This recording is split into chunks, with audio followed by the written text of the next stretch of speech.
Hey, good evening, everyone. This is State Representative Brad Halbrook with our Tuesday night edition of our Illinois Freedom Caucus Town Hall and Roundtable. Guys, we got a lot of stuff to talk about here this evening.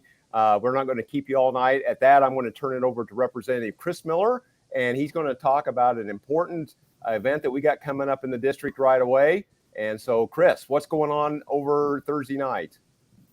Hey, everybody. Thank you for joining us this evening. We got a big town hall coming up on Thursday night at the brand new Hilton Garden Inn, just east of Mattoon, east of the interchange there, just off Lerner Road. So that event's going to start open. The doors are going to open at 6 and the meeting is going to start at 6:30. The town hall is, we're going to talk about the hot topics of the day with J.B. Pritzker's tyranny on the citizens of Illinois with these out of control electric bills that we've been seeing, as well as J.B. and the radical Democrats' gun grab attempt, which they've been losing in court every time, so we can be thankful for that. But those are the two main topics, and we are going to take questions and answers also, so who knows what might happen, but we're going to have a great evening, and we hope you all can join us. Excellent, Chris. Thank you. With that, I'm going to go to Representative Dan Calkins. And Dan, you're going to introduce one of our newer members to this Freedom Caucus. Dan. Thank you very much. Great to be with all of our Freedom Caucus members again this evening for a little Tuesday night round table. This is a great way for folks to get informed and kind of catch up on what's happening in Springfield and around our districts. But tonight it's my distinct pleasure to introduce all of you to one of our two newest members. This is State Rep Jed Davis. Jed comes to us out of the 75th District. He's a freshman, had a really, really tough primary, came through the primary, and is going to be a very, very valuable member of the Republican caucus. And obviously, we welcome him into the Freedom Caucus this week. Jed, I know your background is education. I think people are going to be, really, really impressed with what you're doing up there in the 75th. And a little bit about yourself, and don't forget to include what your logo is. Okay. Yeah. No, but thanks for the invite, and such an honor to be a part of this. Really a blessing. The 75th is up north a little bit, just right along I-80, Joliet area, but a lot of Kendall County, Grundy County, and it's flooded with a lot of great families that are asking the same questions that I'm sure people across the state are, which is, why in the world do we live here? But it's because it is home, right? This is where we raise our families. It's where we work. It's where our kids go to school. Like we're deeply rooted, and we feel like we're being pushed out against our will. So we're here to fight for freedom and liberty, which is my logo. And that was really the essence of our campaign during the primary, that we will represent freedom and liberty, right? The things that this nation was founded on. So that is my task as a rep. I will do that without pause or hesitation. And I'm excited to be a part of this great group of currently men, and just a great adventure that we're on together. So a little bit about your background, Jed. Your experience in the education field, one of the big deals that we're going to be faced with this year. Let people know what you've done in your home community. Yeah, real quick. So I am the school board president of a school called Parkview Christian Academy in Yorkville. Back in the insanity of the last couple of years, as we all know, things just got a little weird in Illinois with trying to force issues down parents' throats and removing the choice from them of how to send their kids to school, specifically regarding face coverings. And although that's an issue that has kind of thankfully gone by the wayside, it was front and center in 2020 and 2021.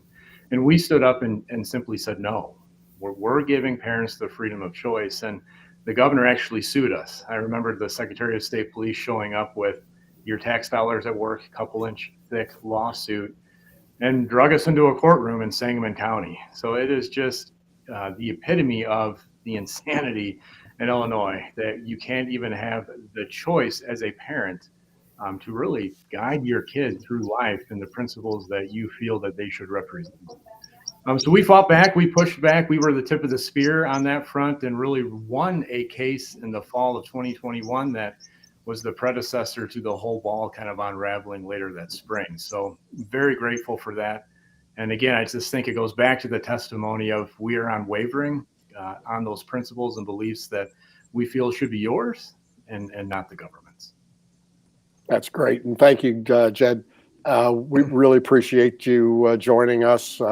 You're going to be a great member of the Illinois House, and we look forward to your guidance as well, participation as we move this state forward and in the right direction, as our chairman would say. And we really appreciate having you on board. Yeah, blessed to be here. Hey, thank you for that, guys. And next up, we're going to bring on Adam Niemerg to introduce the next new member of the Illinois Freedom Caucus. Adam? Thanks, Brad. Thanks, folks, for tuning in with us here this evening. We are growing in numbers. Your conservative North Star is starting to shine even brighter. We're bringing on new members. We have 7 members now. And I have the pleasure of introducing our new member. He's representing the 115th district. Honor and privilege is sitting next to this gentleman for the last 2 years in the General Assembly. He's going into his sophomore term as well as I, and he is a conservative fighter, folks. It is a true pleasure to have David Freese joining the Illinois Freedom Caucus. He's going to be a very valued member of the Illinois Freedom Caucus. And with that, David, could you please introduce yourself and tell folks a little bit about you? Thank you, Adam. Yes, it's a pleasure to be here. And actually, I served the 115th. It was the 116th with the remapping disaster. The 115 now consists of all of Monroe, all of Randolph, all of Perry, part of St. Clair, part of Jackson, and a little bit of Washington County. Very obviously rural community. We're south of St. Louis. A lot of farmers in that area. Very conservative area, and it's an honor and a privilege to serve the members of that district. And also, David, you remember the Air Force, right? Yes. Yeah. Went in the Air Force right after high school. Had my 18th birthday in basic training. Did a little bit of jet mechanic stuff, and then was a flight engineer on the 141. Had the privilege of serving in Desert Storm. And then also, you just to let you know, he has a couple of kids, and they're very good at sports. They gave me a couple of bats and helmets for Ben the other day. So tell us a little bit about your family. So 2 kids. My boy is a senior in high school. My daughter's a sophomore in high school. My son is a 2-sport athlete, football and baseball. We just finished up football. Then went to the second rounds in the playoffs. Lost to a very good team. He was a quarterback. Did very well, had a really good season. My daughter is currently a 4-sport athlete, and just they are the center of my universe. I do any and everything I can for them. They're actually the reason I got into politics at this, I say late age. I'm over 50. It's really frustrating that the opportunities that our children have are better in other neighboring states. Lower taxes, lower cost of living. Up and down the board. And a great example, we had over 100,000 people leave our state last year. The average salary of people leaving, I think, was $150,000. So what do we do to replace that? Well, for the government's perspective, they're going to have to tax the remaining citizens more. So we've got to put a stop to that. We've got to be more business friendly and friendly to all of our citizens. So they don't pick up and leave like so many did last year. It's a shame. Thank you, David. Welcome to the team. Okay, glad to be here. Hey, guys, thank you all for joining us tonight. And, of course, tomorrow, everybody knows at high noon, the governor will come in and speak and present his budget and the state of the state. And so I think we're just going to do kind of a quick lightning round here around the horn. And maybe Representative Bill Howard, why don't you kick us off with what you kind of expect to see tomorrow, kind of what's been going on, what's the buzz? And then maybe we'll just kind of go around the room and everybody kind of give us a minute or two about what they anticipate the governor talking about tomorrow.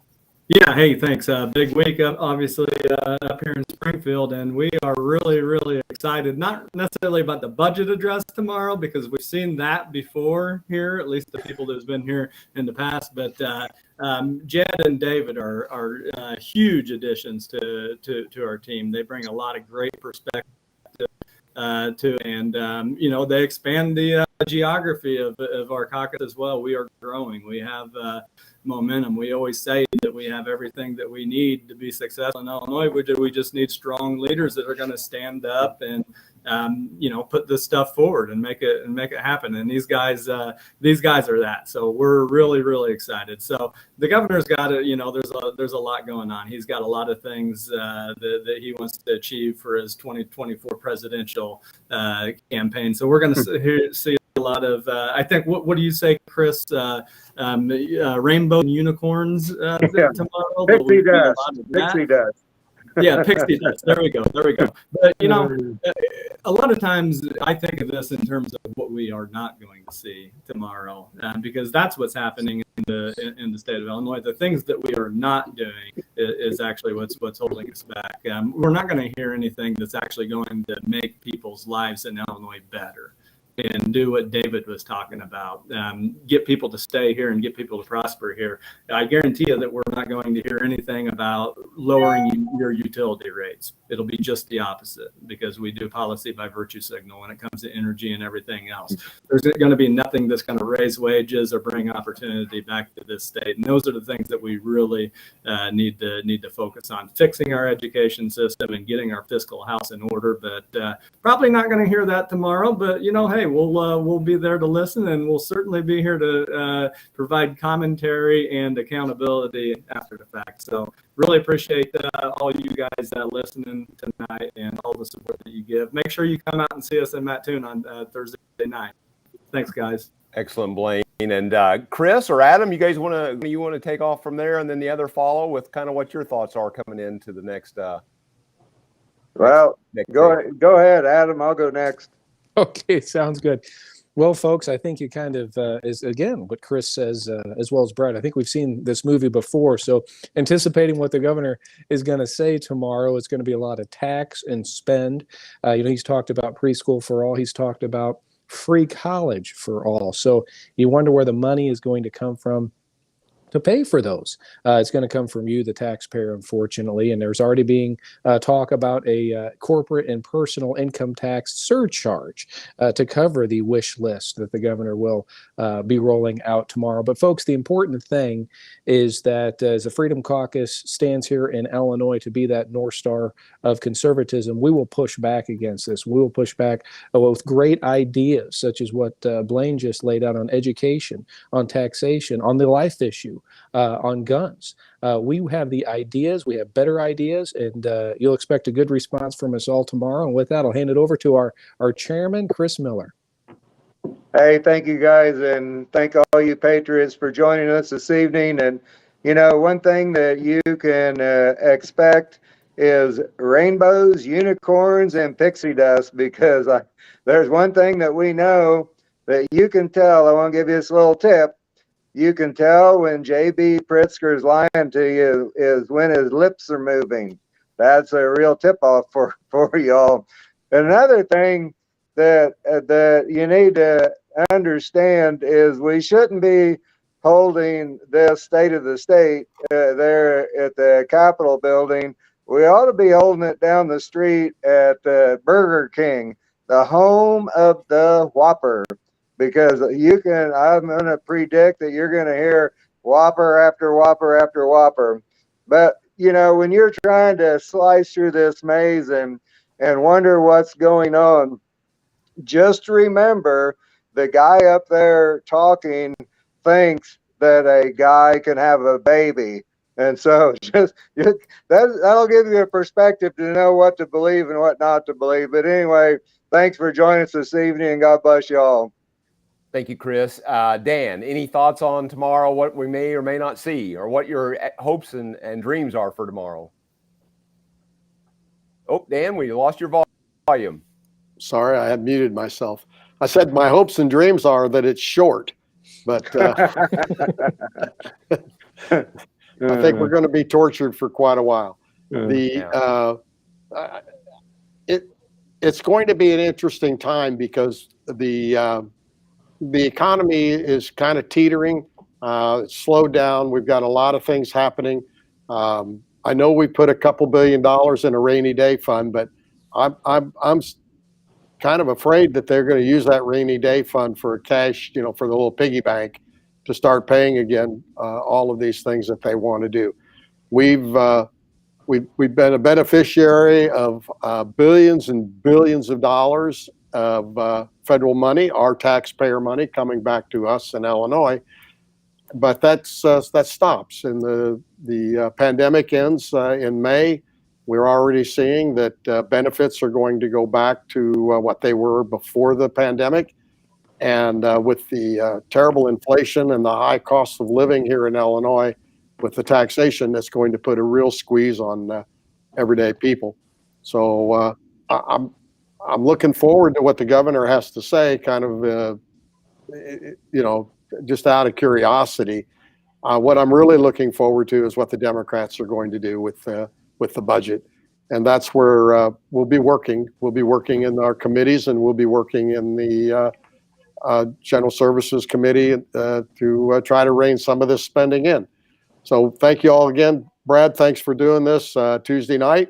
Everybody, we'll see you tomorrow.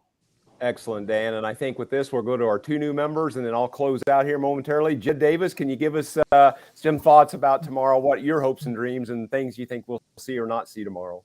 Yeah, it's frustrating. This whole state is so frustrating. I came back and people are asking me as a freshman, like, so what's it like? Like, what do you guys do? And so far we've done absolutely nothing, the last couple of weeks. But ironically enough, I would consider that a good thing, because there's, 5,000 pieces of legislation that have been filed so far in the 103rd, and I'm scared to death of what's hiding in there. So it is just a broken system down in Springfield. I'm sure it's going to be more of the same coming from our governor, while families like mine, families like yours are at home kind of figuring out, where do we go? What do we do? How do we pay the rising costs of everything from eggs to energy? So it's a pickle that the state is in, and we need to stand up and push back and bring some common sense back to our communities and families. Excellent, Jed. Thank you for joining in with us at this. I'm going to turn it over to Representative Freeze for a closing thought, and then I'll bring it to a close after you're done. David? Thank you. I would love to hear how we were going to tackle energy. I've got a power plant that's probably 12, 13 miles from my house that's supposed to shut down in 2025. I would love to hear a realistic plan on how we're going to replace that energy, because solar and wind is not going to do that. Right. Unfortunately, I think what we're going to hear is Pritzker's presidential campaign speech, is what we're going to hear, because I think he's going to end up running for president, and I think he's going to be touting all the things that he thinks he's accomplished, but really has not. So with that, can't wait to see what he says tomorrow. Excellent, gentlemen. Thank you all for joining us tonight, and for all of you out there that are watching. And always, we covet and would love to have you like and share and follow and subscribe to our content. That's the mother's milk of the way this kind of works and goes throughout the state of Illinois. We need your help to overcome the big tech overlords and their algorithmic gods. So again, please like, share, follow, and subscribe to all of our content. And again, Tuesday night, I'm going to see if I can pull the graphic back up here. Thursday night, we will be in Mattoon at the new Hilton Garden Inn, 6 p.m. there. That's in Representative Miller's district, I believe. And so you should be able to find that all over our social media sites, our websites, respectively, to that. And so with that, guys, we appreciate you joining in with that. And we're going to close out, and we'll talk to you Thursday night, hopefully. Here we go.